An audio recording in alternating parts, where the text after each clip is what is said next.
Добар ден, почитувани гледачи. Добродојавте во уште една емисија Лилма, емисија за лековитите билки. Денес ќе зборувам за многу интересна билка, за една доста магична билка и доста лековита. За билка која што се употребува многу на Сибир, која што се употребува исто така и во руската народна медицина. Дозволете ми денес да ве запознам со билката бреза, белата бреза, уште позната во народот, Бетула пендула.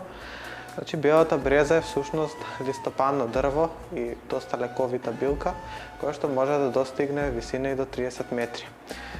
Значи, белата бреза се наоѓа насекаде, може да се најде во паркови, може да се најде на планини, значи расте насекаде. Се карактеризира со тоа што незиното стебло е бело, затоа и се вика бела бреза. Додека пак, значи, гранките се со голема висина. Значи, гранките се обложени со тенка и мека кора, која што навистина мека, а додека пак постарите гранки се обложени со тврда и крута и перутава кора. Белата бреза наоѓа широка примена во народната медицина, се употребува за многу заболувања поради незиниот состав кој што е доста богат.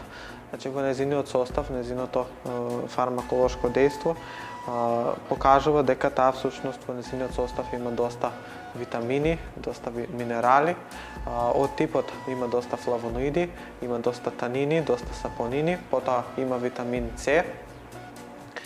Може да се најде во незиниот состав исто така киселини, од кои што доста познати, доста битни се бетулинската киселина, никотинската киселина и содржи еден гликозид, бетулин, кој што пак има антисептичко, антиоксидативно и антивоспалително дејство.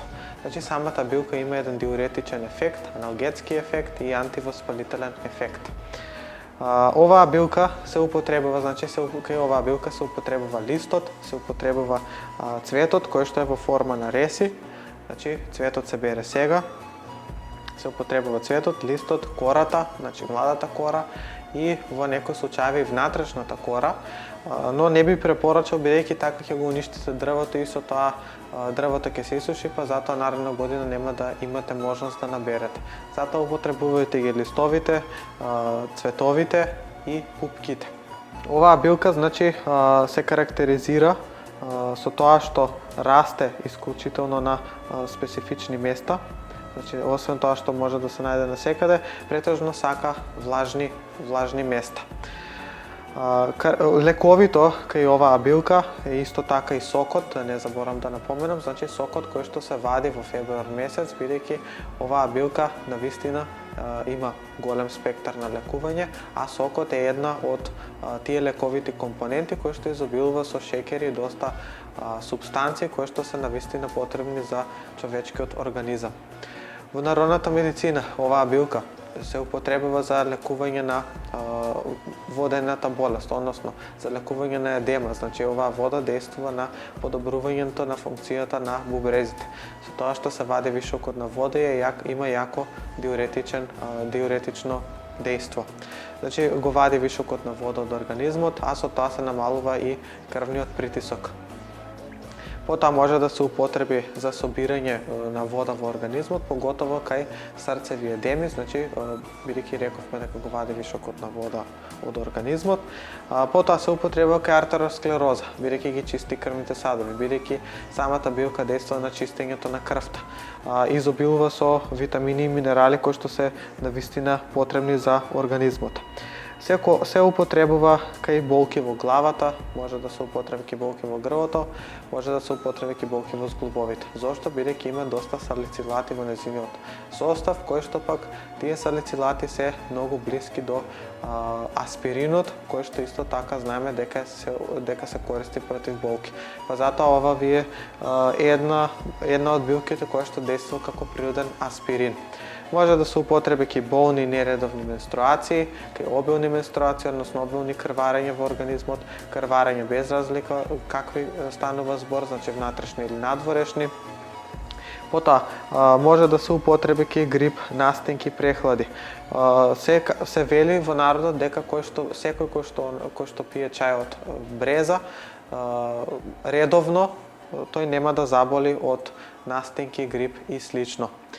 Освен тоа што действува на подобрувањето на функцијата на бубрезите, значи помага и кај топење на камен и на песок во бубрезите, што навистина е ретко. Значи оваа билка не действува на исфрлањето на каменот од бубрезите, кое што пак може да предизвика проблеми потоа доколку се заглави во некој од мокречните патишта, туку действува на топење на истиот, па затоа може да го исфрлите безболно со употреба на чајот од листот од брезата. Брезата исто така може да се употреби за подобрувањето на варењето на храната, за подобрувањето на метаболизмот, потоа може да се користи за хипертензија, а надворешно може да се употреби за лекување на кожни болести, значи екземи, потоа акни, бубулици и слично. Од брезата може да се направат доста лековити приправки, значи може да се направи масло, може да се направи чај, тинктура и слично. Би ја препорачал, значи во форма на чај да се употребува за исфрлањето на камен од бубрезите, но да ставите, да додадете во чајот од белата бреза пола кафено лажиче сода бикарбона, зошто бидејќи содата бикарбона действува да го разјаде дополнително каменот во бубрезите. Значи може да се пие како таков. Ако доколку се пие 8 до 10 дена пред циклус, одлично е против болни менструации, против крвни менструации, па затоа сите жени кои што имаат проблеми со истото би требало да ја употребуваат.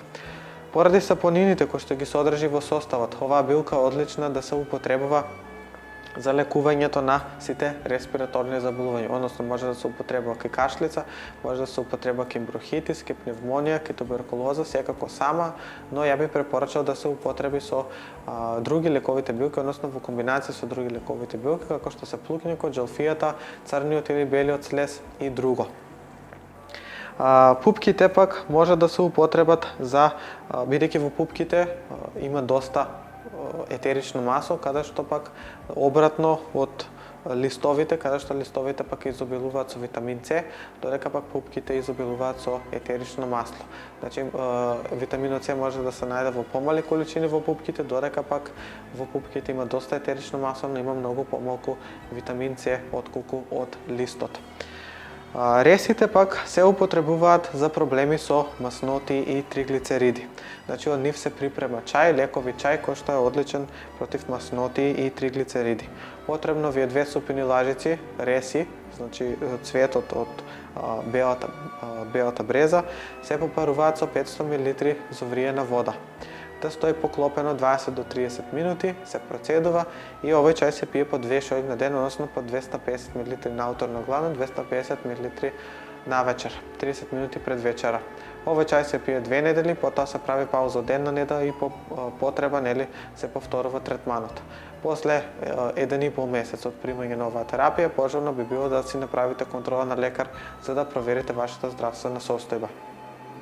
Од листовите чајот се припрема значи по иста постапка, 2 супини лажици иситнет лист, се попарува со 500 мл зовриена вода, да стои поклопено 30 на минути, се процедува и се пие по 100 мл 2 до 3 пати на ден, половина час пред јадење.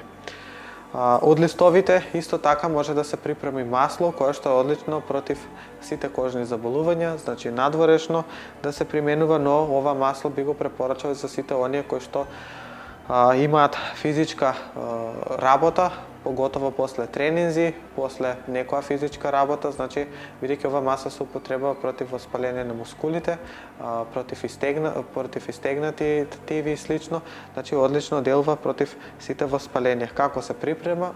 Потребно ви е полусвежа билка, односно полусвеж лист.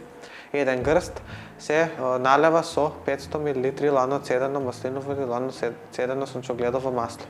Да стои тоа поклопено 40 на дена, потоа се процедува и се употребува за масажа, односно се употребува за масирање на воспалителните места каде што се болките, без разлика дали е тоа болки во нозете, болки во раците, во грбот и слично. Ова масло, како што рековме, може да се употребува и за најразлични воспалителни процеси на кожата, односно може да се употребува кај хемороиди, може да се употреби кај црвениот на кожата, дерматитис, екземи, псоријаза и слично. Од Пупките од брезата кои што пак се берат во месец февруар, значи бидејќи во моментов ги немаме, но чисто ќе ги спомнеме дека од нив се изработува тинктура. Оваа тинктура е извънредна за лекување на проблеми со косата, значи оваа тинктура се употребува против опаѓање на косата, за цврстување на влакното и за поттикнување на раст на косата. Се прави така што 100 грама пупки суви од бела бреза се налеваат со 500 мл домашна ракија од 40 до 50%. Се поклопува, се остава да стои 21 ден. После 21 ден се процедува и оваа лековита ракија се употребува за втривање на главата, односно со неа се втрива целата глава, коренот, нели секако на косата, за како што рековме за поттикнување на раст на коса, за цврстување на влакното и слично. За проблеми со бубрези, оние кои што имаат проблеми со бубрези, бидејќи оваа билка, како што рековме, го опфаќа целиот уринарен тракт, се употребува не само за правилна функција кај бубрезите, туку може да се употреби кај Ешерихија коли, на различни воспалителни процеси на уринарниот тракт, значи воспалена бешика, може да се употреби во комбинација со други билки за лекување на проблеми со простата, за исфрлањето на вишокот вода од организмот, за подобрувањето неволното мокрење, потоа може да се употреби за масноти и триглицериди, за прочистување на крвните садови и секако за подобрувањето на метаболизмот. Бидејќи има исфрлачко дејство, односно диуретично дејство, би било одлично да се користи кај сите оние кои што сакаат да слабеат, бидејќи се вади вишокот на вода од организмот. За белковини во мокрачата се употребува кората од оваа билка, значи младата кора, но можете млада кора со лист да комбинирате, може само младата кора, значи едно кафено лажиче кора или едно кафено лажиче кора со лист и ситнети добро суви секако, се попаруваат со 500 мл зовриена вода. Да стои поклопено 30 на минути до 1 час, се процедува и се пие по 100 мл само навечер пред спиење. Може да биде 30 минути пред вечера, може да биде пред спиење. Се пие се додека не се подобри состојбата, односно додека не се намалат белковините во мокрачата, бидејќи го прочистува целиот уринарен тракт и со тоа се следува самиот проблем. Како што рековме, оваа билка исто така може да се употреби кај проблеми со грлото, значи воспаление на грлото, кај артеросклероза, кај грозница, бидејќи действува како природен аспирин. Има еден доста интересен лек од руската народна медицина кој што се прави со пепел од бреза, значи потребно овие вакви гранки или поголеми гранки изгорени од бреза, кој што се зема 3 ступени лажици пепел од изгорена бреза, може да бидат само гранки со листови, може да бидат без листови, како имате така. Значи 3 ступени лажици пепел од бреза се полеваат со 500 мл зовриена вода. Да стои поклопено 40 на минути, се процедува и се прима од овој лековит одвар, значи по 3 ступени лажици, односно по 1 ступена лажица 3 пати на ден, се вкупно 3 ступени лажици на ден. Овој лек е извънреден за лекување на артеросклероза, реума, исфрлање вишокот на вода од организмот, исхемија и слично. Како што рековме, има широка примена. Ова е само дел од незините лековити супстанции, значи во фармацијата исто така се употребува во вид на шампони, значи од неа се изработуваат шампони за противопаѓање на косата, за раст на коса и слично, така да без разлика како и да употребите, битно е дека треба да се употребува, треба да се цени и треба да се негува. Би напоменал и би апелирал да не се употребува напоредно со диуретици, односно сапчиња кои што действуваат на исфрлањето на вишокот вода од организмот, бидејќи може да го засили нивниот ефект па да се исфрли максимално водата од нашето тело и да се направи друг проблем. Во случај на користење и употреба на диуретици, не би требало да ја употребувате оваа билка. За сите останати може слободно да се употребува оваа билка, нема никакви отровни супстанции, значи сосем безбедна е, може секој да ја употребува и секако безбедна билка е, само треба да се знае дека треба да се применува секогаш чајот 2 недели, па потоа да се направи исклучителна пауза од 10 на дена и по потреба да се продолжи третманот, зависно со тоа за што сакаме да лекуваме. За повеќе информации може да ми се обратите на мојата страна Лилма или да ме контактирате на мојот телефонски број. Ви благодарам за вашата присутност, ви благодарам што бевте дел од ова наше цветно студио, ви благодарам што ви овозможивте да ви ја доловам лековитоста на белата бреза. Се гледаме во наредна прилика, бидете здрави, чао, чао.